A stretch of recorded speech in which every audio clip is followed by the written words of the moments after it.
Hello, thank you for joining us on this episode of Sports Bets for Free. My name is Scott Jenkins, your host, just a local sports bettor here in Phoenix, Arizona. And hopefully today with our bets and your bets, it's going to be another profitable day for you. NBA season preview win totals, 25-26 season is what we're going to go over today, what we played. And also, we'll run through every team as well and give you those and some opinions on those. If you're new to our show or been here a while, all of our shows on YouTube brought to you by the world's #1 sports betting app, Outlier, and 7-day free trial available in the comments section as well as the YouTube channel page. Our Discord in the same two spots in the YouTube comment section of this episode and YouTube channel page. The Discord, by the way, main reason is because you would have had these like 2 months ago. Anyway, and you didn't even have to watch the full episode to get it, right? So let's get started. We're going to just go in alphabetical order. So if we jump around a little bit, or not necessarily like division by division, it's okay. We will get to your team. We're going to basically just take the FanDuel win totals and go off of that, and then we'll also give you what we played also for the season. So we'll get started. Atlanta Hawks are going to start us off here. 46.5 wins in this Eastern Conference. If I had to kind of rank where the Hawks are at, if they can stay healthy, they got a chance maybe for the top 2-3 seeds, I think. Big deals, can they stay healthy? Can Jalen Johnson stay healthy? Is Trae Young going to play consistently all year? Porzingis, one of their big acquirements in the offseason, is he going to be able to play more than 50-60 games? Also, Walker Alexander from the T-Wolves, is he going to have a big impact here? There's a lot of question marks with Atlanta, but they do have some quality depth. Then they do have some guys that can put the ball in the basket, which is hugely important, especially in that Eastern Conference. It's wide open in the East. Obviously, Boston with no Tatum. And they broke up that powerhouse. Halliburton and Turner on the Pacers. Knicks look like them and the Cavs should be the 1-2 teams coming out of this division. But does anybody really trust the Cavs or the Knicks? Maybe in the regular season, but I don't know how you can. So I think the Hawks can make a run. We would lean to the over 46.5 wins. I think that's still pretty good value, but you have to be hoping for health as you do with most teams out there. Next one up, Boston Celtics, 41.5 wins. When's the last time you saw the Celtics at 41.5 for a win total? Never. Because why? They're always good. They're not going to let that team go to shambles. So Jaylen Brown's still there. Derek White's still there. I know Horford's gone. I know Porzingis is gone. I know Holiday's gone. I know Tatum's out. I know Cornette's gone. But do we really not think they're going to be able to figure out how to win some games, especially against some of those teams in the East? I understand the West is absolutely brutal, and going through that side, you're probably going to lose a lot of games there, but you're only asking them to go 42-40. You're not asking them to do world-beating type of things. I personally play the over 41.5. Now, just remember, you're not probably going to see this. I mean, this is not going to be one of those early ones. They are going to struggle against some teams, but maybe Jaylen Brown shows us why he should be considered for an MVP candidate this season. Maybe so. We're going to find out early and often with the Celtics. Next game up, Brooklyn Nets. Win total 19.5. What have the Nets done that's made you go, man, they should win 20 games?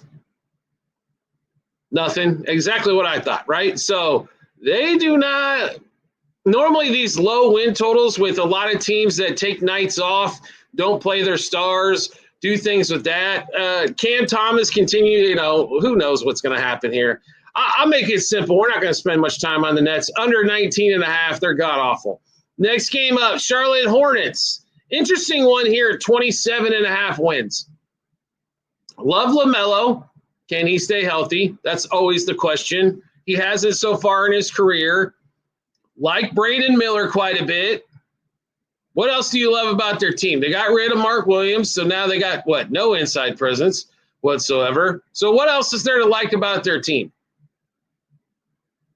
Exactly what I thought. Not much, right? So there's not really a lot of additionals besides those two guys, and then you cannot count on LaMelo to play 60 games. In an 82-game season, that leads to a lot of defeats and a lot of guys like they looked last year, under 27.5 wins for us on the Hornets. Next game up, Bulls at 33.5 wins. What is Josh Giddey going to lead you to 34 victories? This is another team here. I just do not. I know that there's no dominant teams in the East to lose to, but you still got to play the Western Conference every team 2 times. You're probably going to lose majority of those, if not all the road games, even though the Pelicans are over there and the Jazz. I don't know how you get 33 wins or 34 wins here with the Bulls. I honestly think they probably come in around 30 wins here. Like I said, there's nothing really exciting here to kind of get excited about and go, man, I want to stake my future on 34 wins from the Bulls. We'll pass under 33.5 in that one as well. Next team up, Cleveland Cavaliers, 57.5 wins is a monster number, but they do have some depth. I love Evan Mobley, Jared Allen, Darius Garland, Devin Mitchell. There's not too much to love. And I think if they need to, they make a play as well. I do not like this win total. If this thing was at 54.5, I like it a lot better. They won a lot of games last year during the regular season. I don't know if they can match that kind of fire. They went on some major win streaks as well last season. Darius Garland got hurt towards the end of the year. That hurt him in the playoffs. Mitchell kind of took over in the playoffs and was definitely – he tried to be a one-man machine instead of being the facilitator a little bit more, but that happens, right? These stars want to be stars all the time. I don't blame them. Mitchell did miss some time last year. Evan Mobley, I think, is a bigger piece here. If Mobley takes another step forward, you're looking at a perennial all-star in Mobley. As he's got range, he's great defensively. He can rebound, scores all over. I'd like to see him get a few more minutes, but we shall see. I wouldn't play this necessarily. In fact, we didn't play it. But I'd probably have to just slightly lean to under 57.5. I think this thing is awful freaking close, though. I will say that. Next team up, Dallas Mavericks. This line, by the way, for the Mavs has went way up. So, and that's with no Kyrie Irving, right, for the start of the season. Anthony Davis looks like he's healthy. Cooper Flagg looks good in preseason basketball. But it's preseason basketball, folks. They're in the absolute brutal side of this thing, being in the West. No Luka no more. I guess they do have Cooper Flagg, right? I expect Cooper to play well, but that backcourt of D'Angelo Russell and whoever else they can throw back there, that scares the living piss out of everybody, defensively especially. I don't know who they're going to stop guard-wise defensively. So that's they're going to have to outscore some teams for sure. Now, this line when it opened when we grabbed it was 38.5 wins. It's all the way up to 41.5. I don't know if I can play it at 41.5. I definitely wouldn't have played it as heavy. We played it quite heavy at 38.5 wins. I think they're a 40 to 42 win team. Well, let's see when Kyrie comes back, hopefully sooner rather than later. And helps this team out a bunch. Not that Kyrie's great defensively, but Kyrie still has the best handles in the game. It's absolutely ridiculous watching. And not only that, here's why Kyrie's so important. A lot of guys can get into the paint. Not a bunch finish consistently. That's one thing Kyrie does is he finishes consistently all the time. That's what makes him so dangerous is not only his ball handling skills, but the fact that he can finish around the rim amongst the trees. In that one there. So, like I said, be careful of this Mavs win total or take an alternate if you can. Like I said, it's went up 3 games, which is an absolute truckload. Next team up, Denver Nuggets. 53.5 wins is where it sits. So they're basically with the Rockets and some other teams. I think they could get to 54, but this thing is so freaking tight. It'd be a no play for us. In fact, we didn't play it. As we played about 6, I think we played, 6 or 7 as we go through the list here. But I mean, Jokic, I like getting, moving on from Porter Jr. and dealing with Cam Johnson. I think you get more consistent three-point shooting. Rebounding, you might take a slight hit, but I mean, I like what they've done mostly, right? But the problem with them is Jamal Murray has to stay healthy, which he's not been able to do. Jokic obviously has to stay healthy. He's been pretty consistently healthy for 70-plus games a season. I don't know. Like I said, I would slightly lean to the under here, and it's not because I don't think they can win 55 games. I just think they're going to need to be extremely healthy to do so. And if that's the case, I'll take the other side of it. Next game up, because I do not like their depth whatsoever. Pistons, 45.5 wins. You should be able to get this at 44.5 at a lot of spots. If at 44.5, it's a play. We personally got the Pistons at 44.5. We like that one there. I'll be really honest. I think they can win 50 games. Cade Cunningham's got to stay healthy. Durant's got to stay healthy. The Malik Beasley thing does hurt. Hopefully they can figure out this gambling pro and try to sign him back because they need three-point shooting.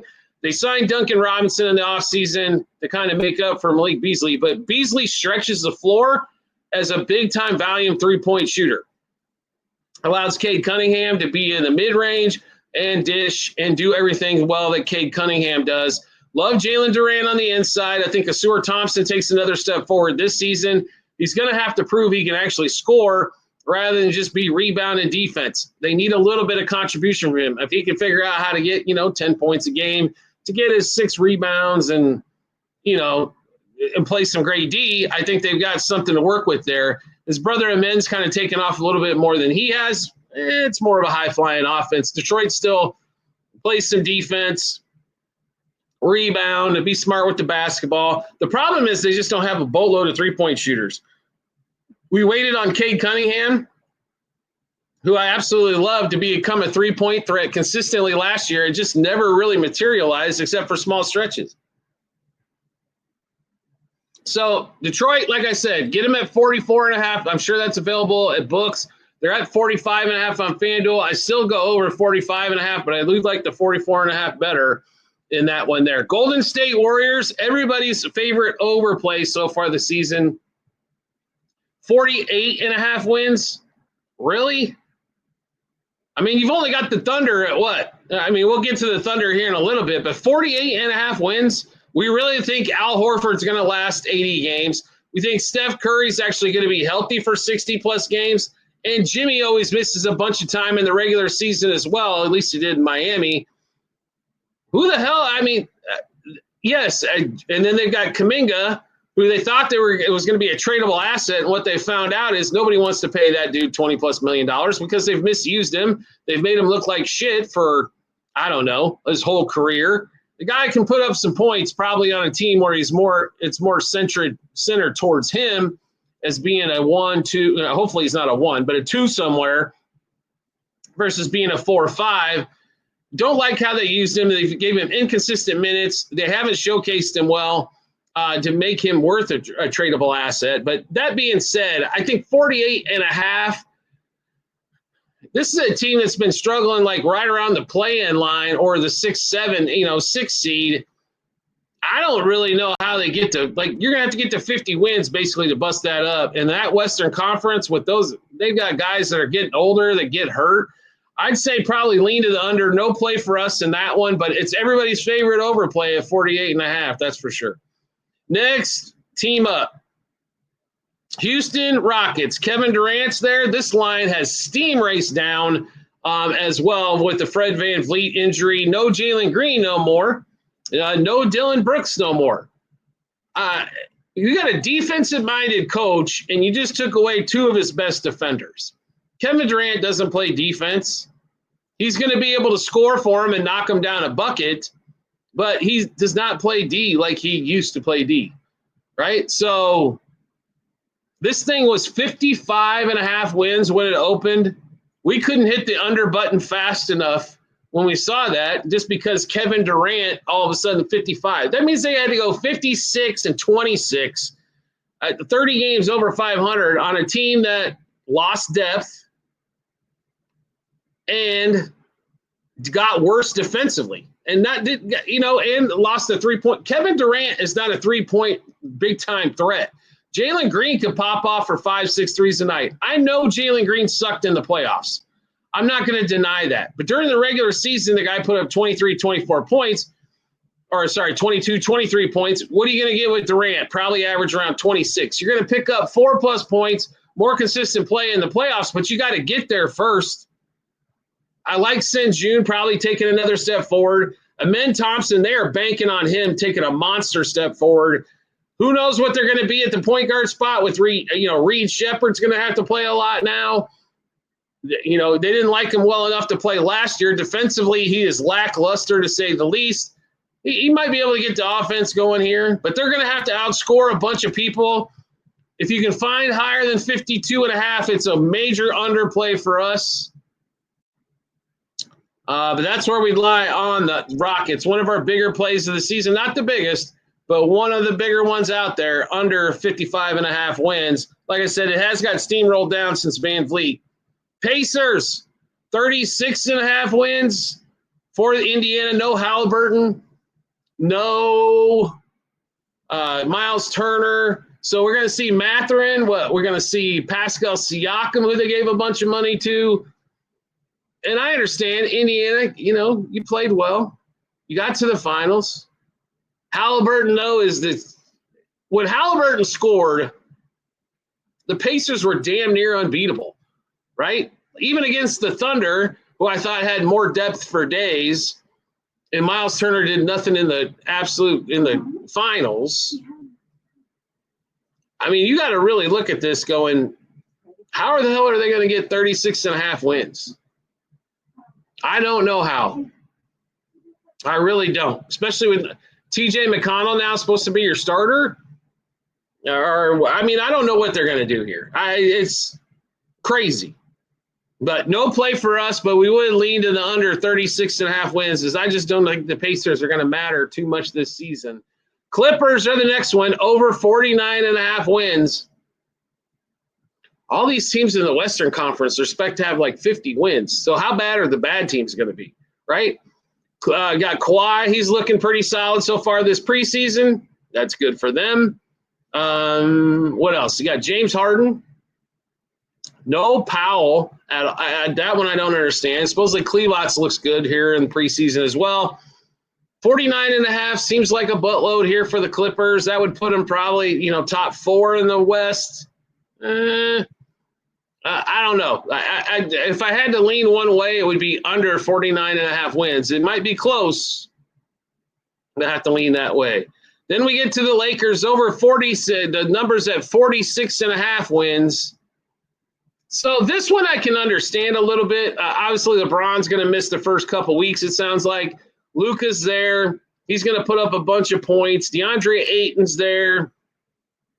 What are they going to be able to do? Well, I don't know what Ayton's really bringing to the table for him besides a big guy they can throw up lobs to.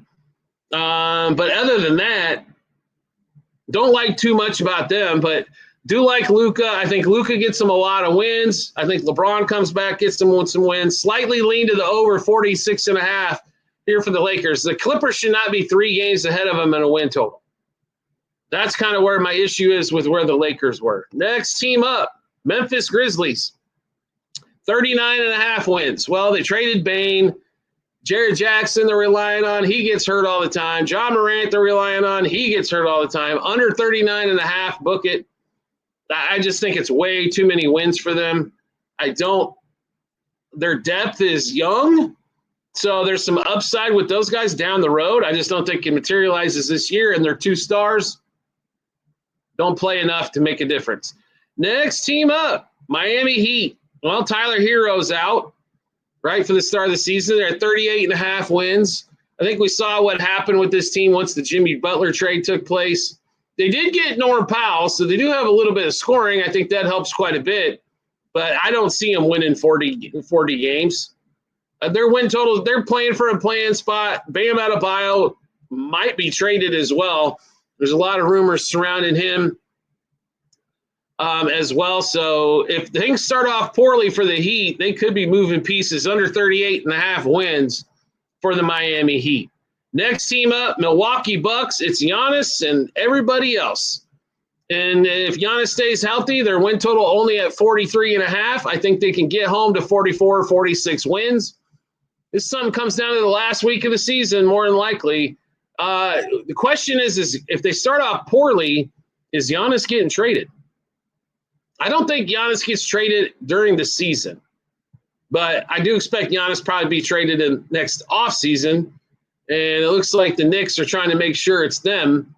But under or over 43.5 wins, I think they get to 44, 45, 46, somewhere in that range.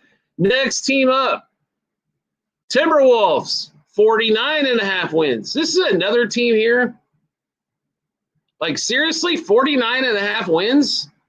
Doesn't that seem like a lot? It does to us. I think they might, like I said, I think they're mid-40s and up, but to get to 50 is something special. Anthony Edwards, Rudy Gobert, and they lost it. Walker Alexander, a nice little piece that they had, especially he played so well at home for them. It'd be under 49.5 wins for us with the Timberwolves, even though we love Anthony Edwards. Next team up, Pelicans. All right, so the worst trade I've ever seen on draft night. They did this last season. Zion, they're banking on. Murray? What are we doing here, Pelicans? Why would you trade that unprotected pick? That could be a fucking excuse my French, a number one overall pick. Do not understand that one whatsoever. But Pelicans, that win total has come down one since we grabbed it at the start of the season. It was 32.5. This is a play for us for sure. Pelicans under 32.5 wins. Next team up, New York Knickerbockers, everybody's favorite team, including Stephen A. Smith. This line's actually went up to 53.5. We got it when it opened at 52.5. I don't know, and we thought this thing slightly came under. There wasn't this isn't definitely our lowest bet that we made on any win total, but we actually like the under here because I don't know how they're going to be with the new coach. Because the way he coaches, he wants the ball basically moving quite a bit. Are they going to trade Mikal Bridges? We're going to see the same from Karl Anthony Towns, who stayed healthy a majority of the year. Is Brunson going to be able to stay healthy again? I don't trust Josh Hart and the rest of the crew here to be able to get a lot of wins like they did with Thibodeau. They were a little grittier with Thibodeau. The problem is Thibodeau would make those guys play so much. Now those guys are not going to be playing as many minutes, the starters anyway, so with Mike Brown. So what are we going to do? Under 52.5 wins, under 53.5, slightly, like I said, it was our smallest play on the board. Next team up, Oklahoma City Thunder, 63.5 wins. Obviously, I think they're still the cream of the crop here. Jalen Williams is going to be missing. We just don't know how long. He's going to be missing a little bit with the wrist. He's definitely probably going to miss Tuesday, opening night against the Rockets. SGA coming off the MVP season. We expect bigger and better things out of him. Dort, we expect to be better. Chet Holmgren, we expect more out of. He missed a lot of time last year. We expect a lot of good things out of the Thunder. The problem is the 64 wins is a boatload, right? So we did not play it, slightly leaned it over, but not by much. I think they're going to finish, honestly, between 62 and 66 wins. I think this kind of splits the middle of that. I probably wouldn't recommend getting on a side, but wouldn't blame you if you did. Next team up, Magic, Orlando. We did play in this one, 50.5 wins. This thing's been pretty steady. It really has. The line hasn't moved either way. So obviously picking up Desmond Payne. Jalen Suggs being hurt is a major concern. He's the guy that really stirs the drink offensively. Banchero, we expect to take another step forward. He missed 2 months last year. Franz Wagner, we do like him as well. Over 50.5 wins. We expect the Magic to have a really good chance I think to beat one of the what's considered the top two teams in the East, that's between the Knicks and the Cavs in that one there. Next team up, 76ers. 42.5 wins. So VJ Edgecombe supposedly looks like a superstar. He's not a big-time scorer. He is a big-time athlete. Obviously love Tyrese Maxey. Who knows what's going to happen with Joel Embiid. I'll be honest with you. I honestly think here under 42.5 wins, I don't expect B to play half the season. And if they get any injuries at all, they are in big-time trouble. So we'd lean to the under there. Suns are next. And this line got steamrolled as well. Here's the crazy thing. I think they're a little bit better defensively than they were last year. Offensively, not as much firepower. Obviously, they lost Durant.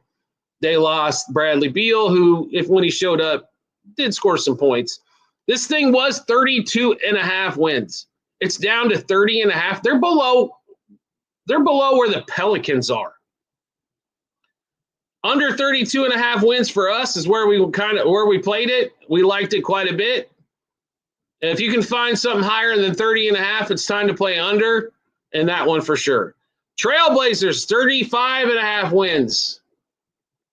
Really? The Trailblazers are 5 wins better than the Suns? That's how much the Suns have fallen off? Under 35.5 wins for the Blazers. Enough said. Next team up. Sacramento Kings. For some reason, a lot of teams seem to like. There's a lot of love in there for Sacramento with a lot. I know Bill Simmons took under on the win total, yada yada, but 34.5. I think they finished around 35, 36 wins. It would be a slight over for us. No play for us in that one. I think Keegan Murray. Somebody's out for the season already for the Kings, and I apologize for not having that name at my fingertips here, but I do like just slightly over for the Kings to see if they can make that happen with the lovely Mr. Sabonis on the floor. Next team up, Spurs. 43.5 wins. If Wembanyama can play the entire season, they have a great chance to go over here. We did not play them, but I do like that number for them at 43.5. I think they're going to be a playoff team. Like I said, assuming Wemby's good. Dylan Harper, I don't think is going to have a monster contribution the first season, but look out for this kid later. I do expect good things out of him. Or De'Aaron Fox, we hope stays healthy. They've got some guys that can shoot the ball, and they got some guys that can play some defense. So I do like the Spurs. We didn't play it. We probably should have. 43.5 wins, though, would lean to the over there for sure. Next team up, Toronto Raptors. Scotty Barnes and nobody else. There's some other guys. Grady Dick's there. 40.5 win total. Woo! That is a big number. Scotty Barnes has had trouble staying healthy. Under 40.5 is the way we would play that one. No play for us, but would lean to the under there. We are on the next one. This one is our biggest one of the season. This line is actually steamed up a couple of wins. Utah Jazz was at 17.5 when it opened, now up to 19.5 in a lot of books. Over 17.5 wins for us was our biggest win total for the season. Like I said, 19.5 does creep in. I think this team gets to 20-21 wins. I think they're towards the bottom of the West and maybe one of the worst teams in the league again, but do like what they can put together offensively with Ace Bailey. Marketing, we'll see how long he stays. I like what the Jazz can do offensively. They're going to have to win games 150 to 130, but or score a $140 to get a lot of those wins. But a lot of teams like to take the night off against Utah as well, which I think absolutely plays in their favor, and they'll be able to get some cheap wins as well. That's all we need. All we need is 18 of them, and then we'll finish it off. Washington Wizards, 20.5 wins. What are they going to do? Well, more than likely, probably not much. 20-21 wins is kind of what we thought for the Wiz. And that's right where their number's at currently. They opened at 18.5. I thought that was an overplay, barely, but you could get there. I think there's more wins to get in the East than there is in the West. But at 20.5, we'd stay put. I guess we'd slightly lean to the over it'd be the smallest play we would have on that one there. All right, that's NBA season win totals for the 25-26 season. If you like the content you're seeing here, make sure you subscribe to our YouTube channel. Turn the notifications on. That way you get the episode when we put it out, right? That way you don't have to wait. You get ahead of line moves and juice moves, or join the Discord channel, which you'll find in the comment section in the YouTube channel page. And like I said, you'd had this stuff a couple months ago when this stuff opened. Also, all of our shows on YouTube brought to you by the world's #1 sports betting app, Outlier. 7-day free trial link available in the comment section in the YouTube channel page. Make sure you check it out. If anything else, if you don't like it, in a week, cancel. No big deal. They'll give you the week for free. You might as well take advantage of it. There ain't nothing in this world for free except that. So make sure you take advantage of that. They're going to help you with money coming in on the books. They're going to let you know trends that are going on. Plays that hit it, you can do it 60%, 70%, 80%. You can set the filter. Not only that, you can multi-shop multiple books from one spot that you're a member of and get the best odds for your particular bet. That is how, I'm telling you, when it comes to sports wagering, you cannot afford to play a -120 when you can get it somewhere else for -105. It doesn't work out long-term for you, even though you favor one book over the other. So highly recommend Outlier. They will help you do that there as well. We do appreciate everybody's support as always, and we look forward to seeing you on our next episode.